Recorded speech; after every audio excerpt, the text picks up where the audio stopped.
వెంకీ నువ్వు ఇప్పుడు మళ్ళీ ప్రవీణ్ అక్కకు ఫోన్ చేసావని చెప్పి కాల్ చేసింది నాకు. Okay, that is your wish, చేసావు. నేను ఇప్పుడు నీకు మళ్ళీ చెప్తున్నాను, మే వరకు టైం ఇస్తే నీకు 1.5 తిరిగి వెనక్కి ఇచ్చేస్తాను త్రూ అకౌంట్. అర్థమైందా?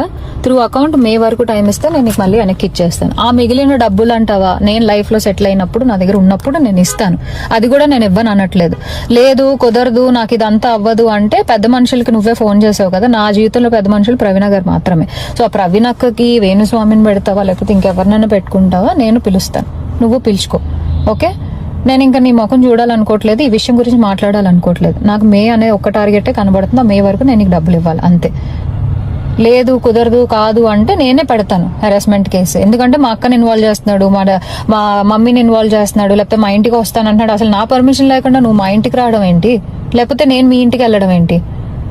ఇంట్లో ఇన్వాల్వ్ చేసుకోకుండా నువ్వు నేను మాట్లాడాలి, నువ్వు నేను సాల్వ్ చేసుకోవాలి అంటే నా వైపు నుంచి ప్రవీణ్ అక్క వేణుస్వామి మధ్యలో కూర్చుంటారు. మే వరకు నేను ఆ డబ్బులు సెటిల్ చేస్తాను.